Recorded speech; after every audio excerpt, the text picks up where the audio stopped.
Assalamualaikum warga Kema. Balik lagi di Pokari.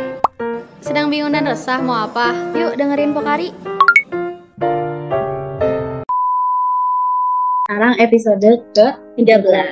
Dan episode ke-13 ini kita ada narasumber nih. Udah lama kan kita berdua nggak ada narasumber, biasanya sama kerohanian. Sekarang kita berdua ada narasumber. Nah, sekarang kita mau bahas apa nih? Kita mau bahas tentang topik yang ditanyain banyak orang. Yang request. Tentang trust issue. Trust issue itu kayak mungkin banyak yang relate kali ya, banyak yang request kayak Gen Z ini kayak pada trust issue kenapa? Cuman kan kita belum ada ranahnya untuk membicarakan itu, makanya kita mengundang dosen kita. Kalian pasti pada tahu lah, Teh Dinda ya, dosen Unisba juga. Jadi kita langsung aja nih, Assalamualaikum Teh. Waalaikumsalam warahmatullahi wabarakatuh, Rara Zanet. Assalamualaikum Teh, gimana Teh kabarnya Teh hari ini? Alhamdulillah, agak membaik sih. Kemarin sempat kebagian flu, tapi sekarang udah better. Oh ya, cepat sembuh ya Teh. Amin, amin, terima kasih. Terus Teh hari ini ngajar bol Teh? Hari ini kebetulan kalau hari Jumat itu agak free ya, jadi biasanya emang dipakai buat kalau misalnya ada yang mau bimbingan atau ada yang mau ngobrol atau seringkali juga dipakai waktu buat konsul. Jadi jadwal di ULPT itu biasanya saya ambilnya di hari Jumat gitu. Kita waktu itu yang nge-vlog juga sama Teh Dinda. Iya. Kita nge-vlog. Oke, mungkin kita langsung aja kali ya Teh. Boleh. Nah, kan kita mau bahas tentang trust issue nih Teh ya. Banyak banget orang-orang yang mungkin bakalan relate sama topik ini gitu ya. Tapi kita pengen tahu gitu dari sisi psikologinya sendiri. Nah, trust itu dalam sisi psikologinya itu sebenarnya apa sih Teh? Oke, ya kalau trust sendiri nanti Rara gitu ataupun teman-temannya dengerin podcast ini boleh cari mungkin detailnya seperti apa ya kata per katanya. Tapi kalau yang saya sempat baca dari kamus APA ya, American Psychology gitu ya, itu diinformasikan kalau trust itu adalah satu ketergantungan gitu ya, atau satu keyakinan dari satu orang ke orang yang lainnya atau terhadap sesuatu sebetulnya gitu ya. Nah, tetapi khusus kepada trust yang memang biasanya ditempelkan kepada relasi atau orang itu memang seringkali disebut sebagai bagaimana sih kita yakin terhadap seseorang, yakin terhadap sekelompok orang gitu ya, bahwa mereka tuh bisa kita andalkan gitu. Dan ketika mereka itu bisa kita andalkan, kita tuh bisa memprediksi apakah orang ini nanti akan bisa bantu kita nggak ya kalau kita misalnya butuh bantuan misalnya, atau paling tidak tuh kita bisa betul-betul take and give ya enggak ya. Jadi ketergantungannya atau mutualnya itu memang bisa dapat satu sama lain. Nah, itu paling tidak definisi trust dari APA ya, American Psychology Association gitu. Kayak tadi kan trust ya Teh, trust itu kalau tadi kan kata Teh di apa? Kalau kita ketergantungan sama orang. Nah, terus kalau itu kan trust ya, kalau trust issue itu gimana Teh? Oke, nah sebetulnya istilah trust issue itu kalau di psikologi sendiri tidak dikenal sebagai trust issue sih sebenarnya. Kan isu itu masalah, berarti mungkin bermasalah terkait dengan kepercayaan kepada orang lain ya, konteksnya memang kebanyakan itu relasi interpersonal. Tetapi kalau di dalam psikologi sendiri itu istilah yang digunakannya itu adalah fear of trust gitu ya, ketakutan untuk percaya kepada orang lain, atau biasanya atau dikenalnya disebut dengan pistantrophobia gitu ya. Jadi itu biasanya problems yang dinamakan atau yang dikaitkan dengan trust issue gitu. Jadi orang tuh takut terhadap rasa percaya yang tadinya dia bangun atau dia miliki terhadap seseorang, gitu kan ya, tetapi karena ada sesuatu hal membuat dia terhadap orang lain itu takut lagi untuk percaya gitu. Nah, itu kalau dari sudut pandang psikologi seperti itu. Jadi memang itu adalah suatu permasalahan terkait dengan relasi interpersonal di mana orang takut lagi nih untuk percaya sama orang lain gitu. Nah, biasanya tuh orang kalau misalkan takut lagi percaya sama seseorang itu biasanya terjadi karena apa sih, Kak? Ya, emang biasanya nggak ujug-ujug ya kalau orang itu apa ya, jadi takut sama orang lain. Ada beberapa penyebab. Yang pertama adalah misalnya karena konteksnya adalah relasi interpersonal, berarti mereka pernah punya satu hubungan yang nggak enak tuh sama seseorang, gitu ya. Misalnya kalau dalam konteks pasangan, misalnya satu pihak tuh ada yang selingkuh, gitu ya. Jadinya kalau misalnya dia mau pacaran lagi sama orang lain atau mau menikah lagi sama orang lain gitu ya, mau menikah lagi misalnya karena sudah bercerai misalnya, jadi gak gampang tuh untuk cari pasangan lagi gitu ya, mau laki-laki ke perempuan atau perempuan ke laki-laki misalnya, karena misalnya ketika itu muncullah bahwa orang tuh nggak layak untuk dipercaya lagi karena orang tuh kok dengan sangat mudahnya ngebohongin aku ya misalnya. Jadi orang-orang seperti itu menjadi terluka gitu ya karena dia pernah dikhianati lah ya dalam konteks relasi interpersonal antar pasangan misalnya, atau misalnya dalam konteks budaya gitu ya. Ada beberapa budaya itu yang punya script culture, artinya secara budaya tuh seperti yang kamu nanti jangan gampang percaya ya sama orang dengan etnis ini misalnya. Kamu nanti kalau ketemu dengan orang karakter yang kayak gini, kamu harus hati-hati ya, karena nanti kamu pasti bakal di A, B, C, D, E gitu ya. Nah, itu yang membuat orang menjadi waspada, itu yang membuat orang menjadi susah untuk bisa percaya sama orang lain bahwa orang lain tuh akan dengan sangat mudah mengganggu dia atau menyebabkan dia terluka dan seterusnya.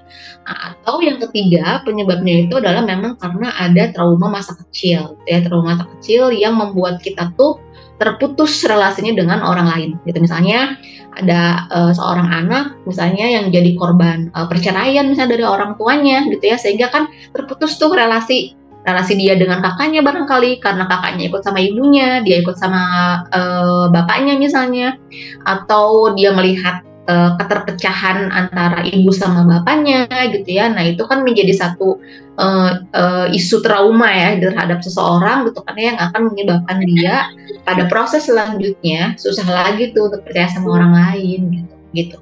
Biasanya sih 3 hal itu menjadi 3 hal besar penyebab orang fear of trust ya, atau isu trust itu. Ya, tadi kan sebenarnya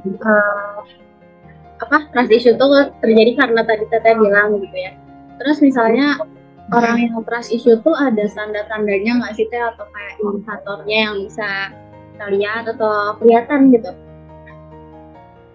Oke. Biasanya sih ada beberapa tanda ya, betul. Ada yang misalnya dia menghindari lingkungan, sangat nggak mau tuh masuk ke lingkungan yang baru gitu ya, atau bahkan di lingkungan yang lama gitu ya, yang hampir bertahun-tahun dia berteman, berelasi, itu nggak gampang untuk dia punya sahabat. Jadi kalau ditanya kamu sahabatnya berapa, enggak, aku mau punya sahabat, biasanya tuh paling parah itu. Atau yang kedua justru orang yang sangat protektif sama orang lain gitu, misalnya nggak cuma sama pasangan ya, sama sahabat aja. Misalnya Rara misalnya pernah ditinggalin sama sahabatnya, terus kenalan sama Zaneta tuh, Zaneta tuh nggak boleh gitu main sama orang lain, jadi menjadi sangat overprotective gitu, ketakutan untuk ditinggalkan lagi oleh temannya misalnya atau oleh pasangannya gitu. Nah, itu biasanya beberapa ciri diantaranya, jadi susah masuk ke lingkungan yang baru, menjadi waspada sama orang, merasa insecure ketika dia berada di lingkungan yang lain gitu ya. Nah, perilakunya bisa jadi sangat overprotective atau justru menghindari lingkungan.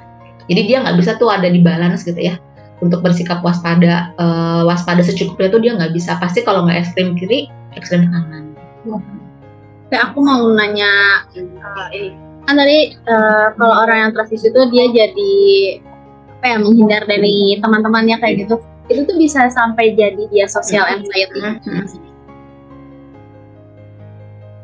Iya betul. Makanya tadi kalau di awal tuh sebetulnya masuknya kategori fobia lingkungan ya. Nah, spesifiknya kalau misalnya terkait dengan fear of trust itu memang dinamakannya itu pistantrophobia itu tadi gitu ya. Mungkin bukan dikatakan sebagai social phobia, tapi perilakunya bisa jadi seperti social anxiety ya. Dia menjadi cemas terhadap lingkungan. Itu sangat mungkin sekali juga dia punya comorbid atau gangguan yang disebut dengan social anxiety juga. Bisa banget sih, Zan. Terus teh mau nanya lagi, kenapa kalau misalkan kita trust issue gitu ya sama satu orang, misalkan seperti tadi yang empat, tapi bisa jadi gitu kayak merembet ke semua hal gitu, kayak ke orang-orang yang lain gitu. Itu tuh biasanya kenapa sih? Oke ya. Salah satu yang menjadi penyebab orang punya trust issue tadi ada culture. Ya, ada culture yang memang seperti turun temurun tuh dikasih mungkin ujangan ya. Kalau salah satu tokoh disebutnya tuh bahwa manusia itu, beberapa peneliti itu terkait dengan relasi interpersonal itu menyatakan bahwa setiap orang itu hidup itu udah ada kayak skripnya gitu ya. Jadi kayak ujangan yang diturun temurunkan bahwa misalnya tadi ya, kamu jangan ketemu sama etnis tertentu, kalau etnis tertentu mah susah dipercaya misalnya kayak gitu. Nah, itu akan sangat masuk sekali terhadap sisi kognisi seseorang, yaitu belief systemnya.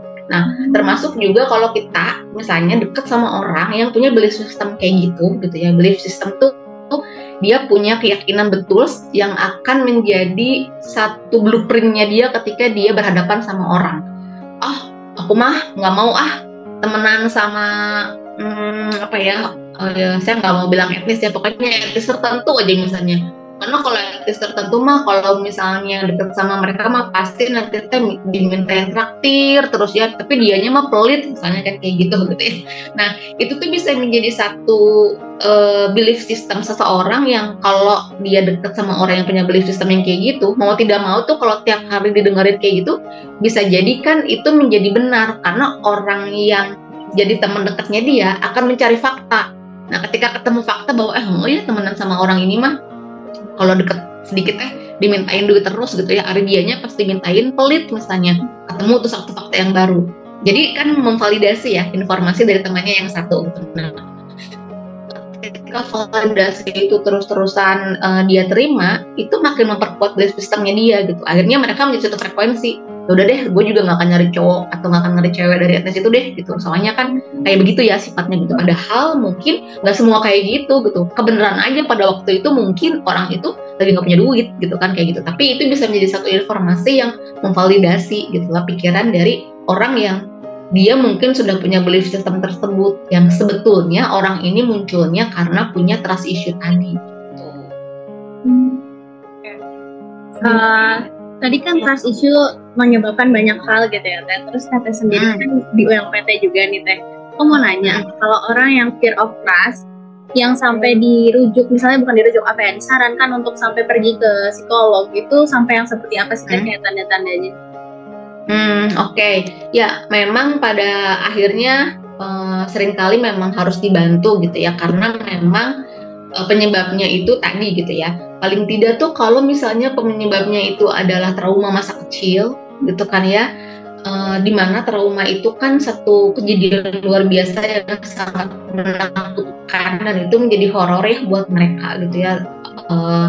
Cerita-cerita trauma itu cerita-cerita yang sangat meneror untuk seseorang gitu ya. Nah, ketika itu akhirnya berakibat pada trust issue, memang biasanya itu harus dibantu oleh profesional gitu ya. Nah, kalau misalnya mereka menjadi susah masuk ke lingkungan yang baru, menjadi sangat menghindari lingkungan, nggak mau berteman gitu ya, terus atau misalnya ketika misalnya mereka masuk ke dalam satu kelompok kerja aja dan dia nggak bisa produktif di situ, dianya sudah merasa terganggu dan orang lain sudah merasa terganggu dengan apa yang ditampilkan oleh dia. Nah, saat itulah barangkali dia harus mencari bantuan gitu ya. Memang menjadi sangat tricky sekali karena barangkali dia kadang-kadang nggak ngeh kalau dia tuh ada dalam situasi fear of trust gitu ya. Nah, tetapi lingkungan yang menjadi support system dia yang bisa memberikan insight kepada dia, barangkali dia harusnya membutuhkan bantuan, yaitu ada baiknya memang membantu dia mendapatkan akses untuk dibantu gitu ya, sehingga kecemasannya terhadap situasi lingkungan itu bisa bisa ditangani gitu ya, terutama penyebabnya itu tadi, penyebab bahwa dia trauma, penyebab bahwa dia punya belief system yang sangat strict gitu ya, nggak bisa digeser-geser gitu ya, sangat kaku sekali gitu ya, yang membuat dia menjadi tidak fleksibel di lingkungan misalnya. Nah, yang kayak gini tuh kalau sangat mengganggu diri dia dan juga mengganggu orang lain, kayaknya udah waktunya untuk dibantu oleh profesional. Jadi trust issue itu sebenarnya bisa disembuhin atau enggak sih Kak? Disembuhin atau kayak di apa ya? Di kayak tangani. Ya, sebetulnya bisa ditangani ya. Ada beberapa kalau yang saya baca paling tidak dari 2 tokoh psikolog gitu ya, yang mencoba untuk membuat berbagai macam cara untuk bisa menangani fear of trust gitu ya. Ada namanya Bob Taibbi, itu dia bikin How to Learn to Trust Others gitu ya. Terus ada juga namanya Ellen gitu ya, dia salah satu psikolog yang biasa menangani kasus-kasus anxiety gitu ya, How to Trust People Again dengan 7 cara gitu ya. Itu sebetulnya menjadi self help yang bisa dilakukan oleh seseorang ketika dia ngerasa bahwa kok kayaknya susah banget ya percaya sama orang gitu ya, kok aku kayaknya susah banget ya untuk bisa masuk ke lingkungan yang baru. Itu kan salah satu sinyal gitu ya, bahwa kayaknya aku ada trust issue di sini. Nah, paling tidak ada beberapa hal yang bisa dilakukan dan sangat praktis gitu ya, meskipun nanti dia sampaikan kalau beberapa tahap ini nggak bisa dilakukan, itu barangkali kita harus minta profesional. Mungkin aku kasih tahu kali ya beberapa caranya gitu ya. Misalnya kalau misalnya kita ngerasa bahwa dengan kita berpindah-pindah tempat atau dengan kita ganti-ganti organisasi misalnya, itu menjadi satu cara kita untuk atau coping kita untuk kita cari orang yang bisa kita percaya. Nah, tapi justru kalau menurut dia tuh nggak kayak gitu ya. Kalau menurut Ellen itu justru kalau kita mau belajar untuk percaya sama orang gitu ya, kita harus belajar menahan diri kita stay pada satu situasi atau satu tempat atau satu lokasi atau satu organisasi. Intinya media tempat kita belajar bersosialisasi itu harus kita paksa diri kita bertahan lama gitu ya. Karena kalau kita cuma sebulan, 2 bulan gitu ya, itu kan baru tahap pengenalan ya. Kalau tahap pengenalan itu kan kita belum belajar karakter, kita belum belajar, ini kalau aku konflik sama orang kayak Rara, sama orang kayak Zaneta tuh gimana sih? Gitu ya, nanganinnya gitu ya. Tapi kan kalau misalnya kita punya waktu untuk agak lama di situ, kita pasti juga punya waktu untuk kita tuh bisa kenal karakter satu sama lain. Ya, jadi kalau dia sih sarankan coba pilih satu tempat di mana kita bisa agak lebih lama gitu ya, mempersilahkan diri kita untuk kenal sama banyak orang, berbagai macam situasi dan seterusnya. Nah, kemudian kita mulai betul-betul terlibat dalam kegiatan yang ada di lingkungan tersebut gitu ya. Jadi kalau misalnya kita pindah tempat tinggal kompleks misalnya, ya kita mulai ikut terlibat dalam kegiatan yang ada di kompleks tersebut. Atau di organisasi kita mulai melibatkan diri untuk juga aktif dalam organisasi tersebut. Jadi kita nggak pasif. Apa sih yang bisa kita lakukan? Oke, kalau tadinya aku ikutan UKM-nya itu adalah kabaret umum misalnya, sekarang aku ganti nih ke protokoler. Nah, selain kegiatan-kegiatan rutinitas sebagai keprotokoleran, coba ikuti juga deh kegiatan-kegiatan informalnya gitu. Nah, kemudian nanti yang ketiga, mulai kita juga betul-betul secara proaktif memberikan apa yang kita minta, apa yang kita punya nih gitu. Entah itu perhatian kepada lingkungan, siapa nih yang kira-kira membutuhkan pertolongan aku misalnya, yang aku bisa gitu ya. Jadi memberikan sesuatu hal terhadap lingkungan tersebut sehingga kita juga nggak merasa kita punya manfaat dan kita dapat feedback gitu dari lingkungan gitu ya. Nah, itu yang bisa dilakukan paling tidak untuk bisa melatih kita sehingga perlahan tuh trust-nya tuh akan terbangun. Nah, pelan-pelan tuh rasa cemasnya tuh akan teredusir dengan kita mencoba untuk aktif di lingkungan yang sama dan kita bisa dapat evaluasi gitu. Oh, ternyata tidak semenakutkan itu misalnya. Oh, ternyata teman-teman yang di sini tuh bisa menerima aku dengan sangat terbuka misalnya. Tapi dapat kritiknya juga dapat gitu. Kayak gitu sih beberapa tips yang praktis ya yang bisa dilakukan gitu. Tadi kan kita ngebahasnya tentang orang itu tuh harus membuka diri misalnya ke lingkungannya untuk beradaptasi mungkin ya gitu ya. Lalu misalnya kalau dari lingkungannya tersebut ke orang itu tuh gimana sih cara kita menanggapinya kayak biar dia juga terbantu untuk membangun trust-nya? Oke. Ya, kalau kita sebagai teman yang punya teman yang fear of trust gitu ya. Karena orang yang fear of trust atau orang yang punya trust issue memang punya belief system yang memandang bahwa lingkungan itu memang lingkungan yang mengancam buat dia gitu ya, lingkungan yang tidak aman buat dia, lingkungan yang tidak mudah untuk dia percayai gitu ya. Maka kita pun juga harus membantu dia untuk mencari beberapa bukti gitu ya. Ini kalau misalnya kamu nggak percaya sama Rara, apanya nih? Jadi evidence-nya gitu ya, perilaku apa nih yang kamu nggak bisa kamu nilai bahwa kamu nggak percaya sama Rara, misalnya nggak percaya sama Zaneta, misalnya. Nah, bantu dia untuk menginventarisir apa gitu ya. Nah, terus kemudian juga kita juga perlu membantu dia untuk memberikan ketenangan gitu ya, memberi dia untuk lebih tenang, relaksasi lah misalnya, atau menemani dia kalau misalnya dia ternyata muncul tuh reaksi-reaksi emosinya ketika dia ada di dalam satu lingkungan tertentu. Itu paling tidak yang bisa kita lakukan sebagai first aid-nya lah ya, kalau misalnya kita melihat bahwa ada orang-orang yang punya isu trust. Nah, selanjutnya bantu dia juga untuk adaptasi ketika itu di lingkungan yang baru misalnya. Memang kita menjadi seperti orang yang akan jadi teman tergantungnya dia gitu loh Zaneta. Mau nggak mau dia pasti akan sangat tergantung sama kita, tapi pelan-pelan kita juga harus membantu dia untuk bisa mandiri gitu ya, dengan mengenal diri dia, dengan mengenal membantu dia juga untuk mengenal lingkungan gitu ya, terus juga mengajak dia untuk ikut terlibat secara aktif gitu ya. Nah, itu juga bisa menjadi satu bagian dari support system ketika kita punya teman yang punya trust issue. Nah, kalau misalnya ternyata udah kelihatan parah banget, barangkali ketika dia ketemu sama profesional pun juga bukan tidak mungkin emang harus ditemenin dulu sama kita gitu. Seringkali ada yang kayak gitu, udah yuk misalnya Zaneta mau ke siapa nih psikolognya gitu ya, aku temenin deh gitu, karena memang buat mereka itu juga menjadi sangat tidak mudah, karena bercerita kepada orang lain pun juga menjadi tidak mudah ya buat mereka gitu. Seringkali kadang-kadang layer pertamanya itu justru ketika ketemu sama psikolognya adalah temennya ini. Misalnya Rara punya siapa nih temennya yang punya trust issue, Rara dulu nih yang ngobrol sama psikolognya, tapi dengan izin dari si temennya ini gitu ya. Ini aku boleh nggak aku ceritain gitu, karena nanti kemudian Rara mendampingi si temennya yang trust issue ini, tapi sementara Raranya disupervisi gitu. Raranya ditemenin juga nih sama psikolog supaya kamunya juga tetap sehat mental gitu ya. Jadi kamunya juga nanti punya ruang untuk ini kalau temen aku udah kayak gini aku harus kayak gimana gitu kayak gitu. Nah, nanti pelan-pelan biasanya si orang ini akan udah deh kalau kayak gitu aku ngobrol langsung deh sama psikolognya boleh gitu, karena mungkin kita juga perlu menyampaikan limitasi kita ya seperti apa, dan memang sampaikanlah bahwa ketika kita merujuk dia untuk dibantu sama profesional itu bukan berarti kamu akan ninggalin dia gitu. Tapi memang itu bagian dari supportnya kita, karena kita peduli dan sayang sama dia. Nah, genuinely perilaku kita menunjukkan kepada orang yang mistrust atau orang yang punya fear of trust itu menjadi sangat penting sekali, karena mereka sangat sensitif sekali gitu ya.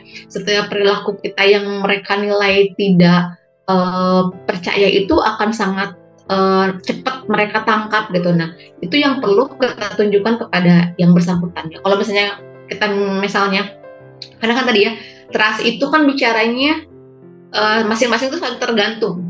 Jadi bukan satu orang tergantung sama orang yang lain aja. Nah, ketika satu orang tergantung sama orang lain aja itu berarti mistrust. Tapi kalau orang udah trust, satu sama lain tuh bisa saling ngisi gitu. Jadi kalau orang udah trust misalnya, diem-diem aja tuh bukan berarti saling curiga bahwa apa yang dipikirin sama Rara, apa yang dipikirin sama Zaneta tuh enggak. Emang lagi pengen diem-dieman aja gitu, lagi nggak pengen ngobrol. Nah, sementara kalau orang yang mistrust atau dia fear of trust, ketika lagi temenan tapi temennya diem aja tuh pasti kamu mikirin apa sih? Nah, itu dia juga jadi curiga kan, apakah si temennya sebenarnya nggak mau nemenin dia gitu ya, karena nggak mau ngajak ngobrol. Nah, itu juga bisa menjadi satu indikasi juga sebetulnya gitu. Nah, kita justru harus menunjukkan kepada mereka bahwa ya kan kalau kita temenan atau nggak harus ngobrol atau lagi pengen diem aja di luar, dan bukan berarti aku nggak peduli sama kamu dan seterusnya. Itu yang barangkali nanti akan terjadi gitu ya, dan mungkin juga bisa kita lakukan kalau kita mendampingi mereka gitu. Aku kalau ngobrolnya ke kebutan nanti kasih tahu ya. Iya tadi. Nah, ini kalau misalkan ya Teh, kan itu tadi dari support kita buat teman. Nah, kalau misalkan dari diri kita sendiri, bisa nggak sih diri kita gitu yang punya trust issue itu membangun trust-nya sendiri itu kita membangun trustnya lagi tuh ya gimana? Oke, ya. Memang itu konon katanya, kata dua orang pakar ini ya, gitu ya, Ellen dan Toby itu bilang memang gak gampang, gitu ya. Sangat tidak gampang untuk kita memang membangun trust lagi kepada orang yang kita nggak gampang buat kita untuk ngebangun trust sama orang yang orang itu tuh udah pernah ngebohongin kita, nyakitin kita, ngasih luka sama kita, gitu ya, mengkhianati kita, gitu ya. Itu nggak gampang gitu. Nggak gampang juga untuk percaya sama orang yang orang itu mungkin nggak ngelukain kita, tapi kita tuh tadi kita udah punya belief system bahwa kalau orang tertentu itu nanti perlakunya bakal ngecewain aku gitu ya, karena aku punya riwayat nih, orang tua aku pernah kayak gituin misalnya kayak gitu. Nah, itu memang tidak mudah gitu ya. Jadi memang harus betul-betul sangat dilatih karena definisi trust itu gitu ya, satu di antaranya itu adalah bahwa ketika kita tergantung sama orang gitu ya, kita akan bisa memprediksi gitu ya. Ini akan jadi satu hal yang jadi kayak bahan prediksi kalau orang itu tuh nanti kalau kita butuh tuh pasti dia akan bilang iya kalau dia bisa, dan dia pasti akan bantu. Tapi kalau misalnya dia bilang nggak bisa bantu, itu bukan karena dia nggak sayang sama kita, memang pada waktu itu dia nggak bisa bantu aja gitu. Jadi kitanya juga nggak baper. Nah, untuk bisa sesantai itu memang nggak akan gampang. Jadi memang perlu banyak proven evidence yang akan membuat kita yakin bahwa oh, aku bisa lagi kok mempercayai dia gitu. Seorang suami yang menemukan bahwa istrinya itu misalnya selingkuh gitu ya, itu butuh proven yang sangat panjang untuk mencurigai gitu ya, untuk bisa percaya lagi gitu ya, bahwa istri aku tuh udah nggak main lagi nih sama selingkuhannya gitu. Kalau dulu dia menemukan misalnya bahwa oh pantesan ya istri aku tuh kemana-mana bawa handphone gitu ya, kamar mandi bawa handphone gitu ya, terus dikunci lah handphonenya, oh ternyata dari handphone aja tuh udah menjadi satu hal yang menjadi bahan kecurigaan kan dari si suami itu gitu. Maka bagaimana si istri itu memperlakukan handphone itu pun juga menjadi satu hal yang akan dilihat gitu ya, evidence yang akan dilihat gitu ya. Belum juga misalnya dia melihat oh pantas aja ya misalnya pacar aku teh kalau misalnya aku minta jemputnya pasti bilangnya lagi ada acara organisasi, ternyata bukan organisasi gitu ya, malah nonton ya film gitu. Nah, ketika si pacarnya ini bilang bahwa aku lagi ada organisasi nih, nah itu kan sama siapa? Pasti kan kayak gitu ya nanyanya. Bener nih kamu gitu kan, terus dicek lah segala macam misalnya pakai di cloning lah handphonenya, dan itu kan jadi butuh proven yang sangat panjang ya. Jadi memang butuh proven yang sangat panjang dari orang yang pernah membuat orang lain fear of trust, dan kita pun juga yang pernah punya isu terhadap orang yang bohongin kita pun juga perlu bukti juga pastinya. Nah, hanya memang karena itu bisa menjadi anxiety gitu ya, dan itu memang belum terjadi. Kitanya juga memang harus melakukan berbagai macam upaya untuk bagaimana kita juga menaruh kepercayaan kembali kepada seseorang. Dan the worst-nya yang harus diperkirakan oleh orang yang pernah punya isu trust adalah kalau seandainya suami aku selingkuh lagi, kalau seandainya sahabat aku ternyata ngebohongin aku lagi di belakang, apa yang harus aku lakukan? Nah, itu barangkali hal-hal yang sudah harus diantisipasi gitu ya, sehingga dia pun juga jadi, oh ya sudah, ini udah satu kali nih, kalau yang kedua kalinya ya udahan aja. Jadi dia juga bisa tegas gitu untuk melakukan upaya-upaya yang nantinya itu bisa langsung memutus, nggak bisa nih gitu ya, karena ini tidak sesuai dengan value aku. Nah itu ya barangkali yang bisa dilakukan kalau misalnya ternyata kita memang punya fear of trust gitu ya. Jadi kita memang harus dapat proven gitu ya, tapi katanya sendiri pun juga bisa memprediksi gitu. Kalau kejadian lagi yang kayak gini, kita mau ngapain nih? Kita akan membiarkan hubungan ini atau menyudahi hubungan ini, misalnya seperti itu. Oke, dari penjelasan Teteh tadi berarti trust issue itu bisa terjadi sama siapa aja dong ya Teh, kayak sama teman, sama pacar, sama keluarga. Betul sekali. Mungkin saya sedikit ceritain juga ya gitu ya, di beberapa kasus konseling gitu ya, ada beberapa pasangan yang ternyata menemukan misalnya suaminya tuh selingkuh gitu ya. Nah terus kemudian ketika ketahuan selingkuh itu kan dia pasti cemas banget ya gitu. apakah aku harus bercerai gitu ya, atau aku harus percaya lagi sama suami aku gitu ya. Lalu kemudian yang akhirnya dilakukan adalah mereka itu menjadi satu momen buat mereka. Itu menjadi satu momen buat mereka untuk membicarakan kembali tentang sisi positifnya ya, tentang keluarga ini akan seperti apa sih yang mau mereka bangun gitu. Jadi mereka seperti rebuild lagi gitu hubungan mereka. Apa yang tidak kamu dapatkan dari aku, apa yang tidak aku bisa berikan kepada kamu gitu ya. Lalu kemudian mereka juga memang membuat beberapa kesepakatan gitu. Nanti kalau terjadi lagi akan seperti apa? Mungkin saja berbalik. Kalau aku yang melakukan akan seperti apa? Bagaimana dengan anak-anak kita dan seterusnya. Ketika mereka komit lagi dan mereka membangun kembali value-value hidup mereka dalam berelasi gitu. Akhirnya dengan value satu diantaranya adalah dengan value agama gitu ya. Kalau pasangan yang pernah cerita itu, mereka bilang ya sudah, saya titipkan saja kepada Allah gitu ya. Kan Allah yang menjaga, saya nggak bisa ngejagain mereka 24 jam gitu kan ya, pasangan saya nggak bisa, ya udah saya titipkan aja kepada mereka. Kalau mereka rezeki saya, ya mereka nggak akan kemana-mana. Sekarang value saya adalah menjadi istri yang seperti ABCDE misalnya, dan value saya sebagai suami adalah ABCDE. Udah jalanin aja itu. Tapi itu kan strict banget ya, kayak gitu, kaku banget ya. Tetapi mereka juga mencoba tuh membangun kembali dengan intensitas aktivitas yang bersama gitu loh, supaya cintanya kebangun lagi gitu ya, kasih sayangnya kebangun lagi gitu ya. Dan ini sebetulnya konteksnya nggak cuma pasangan ya, dalam persahabatan juga kan sering banget ya gitu ya, kayak begitu gitu. Nah intensitas itu nantinya akan bisa membangun kualitas seperti apa sih yang sebetulnya diharapkan dari relasi antara satu orang dengan orang yang lain gitu, supaya mereka masing-masing bisa trust lagi nih each other gitu. Terus ya teh, kalau gitu misalkan seorang anak yang trust issue ke ayah atau ke ibunya, itu kan kalau misalkan kita seuzon gitu ya sama orang tua kita gitu kan, itu bisa jadi dosa gitu ya teh. Nah tapi itu tuh gimana sih cara kita buat ngebangun trustnya itu lagi? Soalnya kan ini apa namanya, ayah dan ibu itu bisa jadi rumah terbaik buat kita gitu ya, tempat ternyaman. Tapi kalau misalkan kita udah trust issue ke orang tua sendiri, itu kayak gimana ya teh? Ini harus lihat juga kali ya, bohongnya tuh bohong yang kayak gimana gitu ya. Karena kadang-kadang ada juga orang tua yang misalnya bohongnya tuh supaya anaknya bahagia gitu ya. Ada beberapa kan cerita misalnya, ayahnya udah makan belum? Udah gitu ya. Padahal ayahnya belum makan gitu ya. Terus makanannya dikasih sama anaknya gitu ya. Nah, apakah itu bisa jadi masalah trust issue juga? Mungkin lihat dari konteksnya ya gitu ya, seperti apa. Tapi kalau misalnya si ayahnya bilang, ayo kita liburan yuk, iya nanti hari Sabtu gitu, ternyata nggak jadi, dan nggak jadinya pun nggak ada apa-apa gitu ya, maksudnya ayahnya kerja enggak gitu ya, terus atau tiba-tiba sakit juga enggak, pokoknya mah jadi ayahnya mager aja kayak gitu. Nah itu bisa menjadi satu hal yang membuat anak menjadi sumber nggak percaya sama ayahnya gitu ya.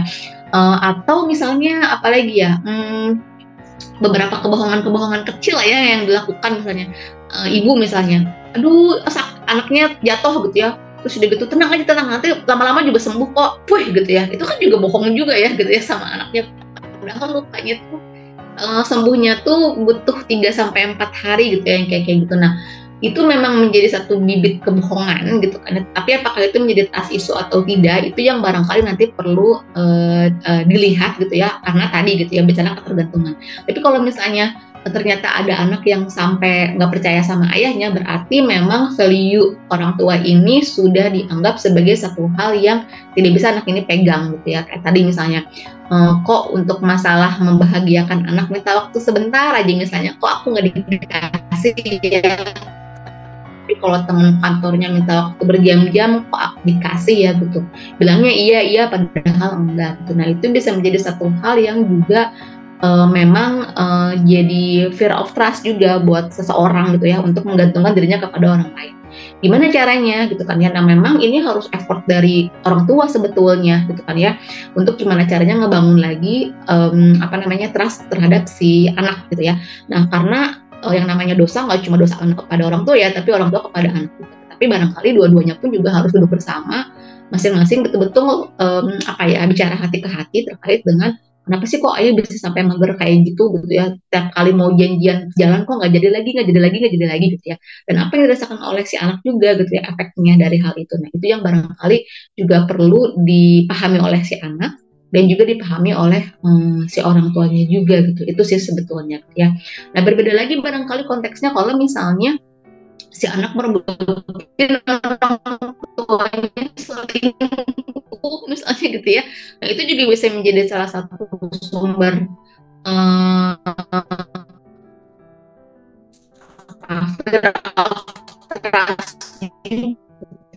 oh ternyata yang selama aku ketahui itu ayah yang selingkuh, ternyata ibu juga bisa selingkuh juga ya. Nah, itu juga sebetulnya bisa menjadi fear of trust, dia menjadi dia tidak mau bersahabat dengan perempuan, takut berrelasi dengan perempuan itu, ibu aku juga bisa geningan gitu. Anak yang bisa kesulitan gitu ya untuk berrelasi dengan lawan jenis gitu, seperti itu.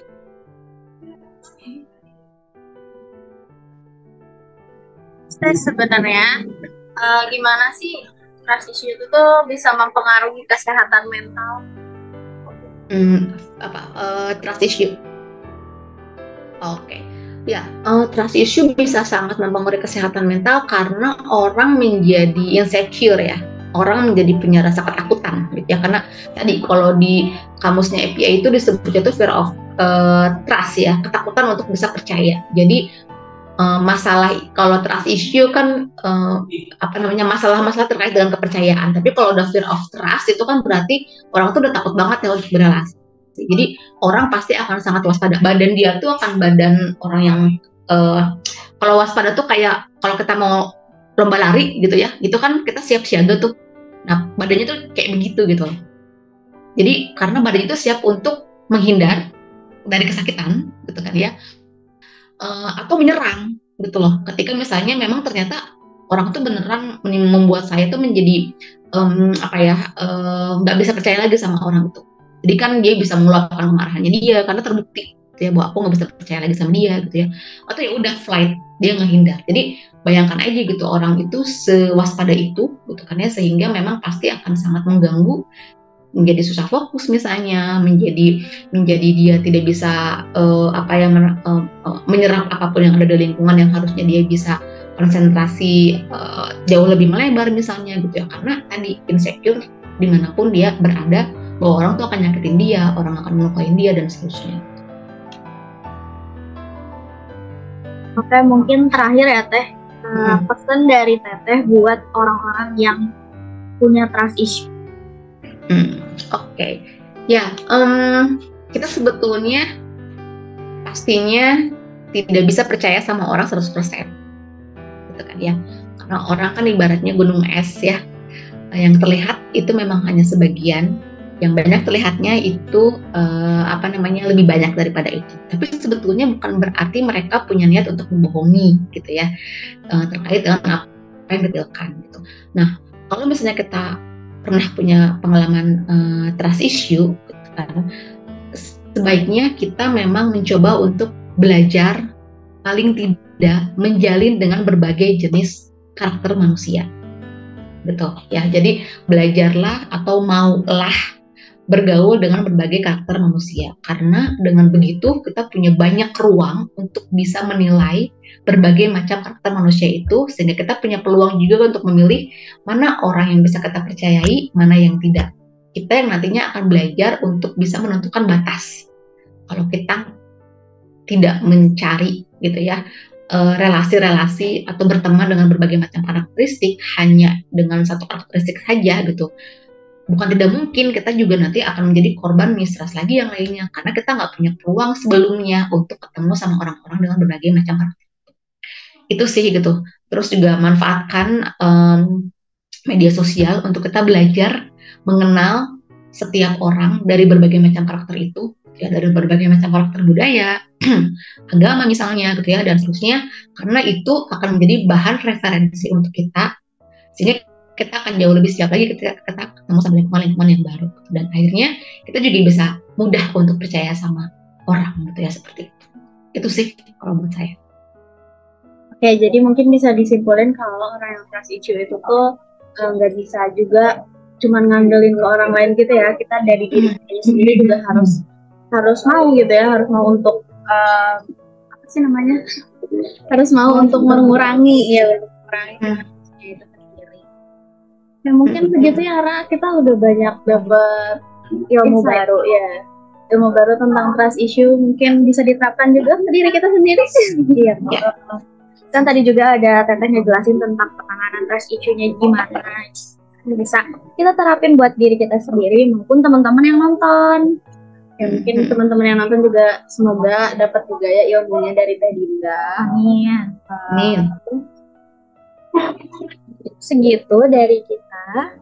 Ini cukupkan ya Teh. Terima kasih banyak. Terima kasih banyak. Sama Rara, Zaneta. Mudah-mudahan bermanfaat buat semuanya ya.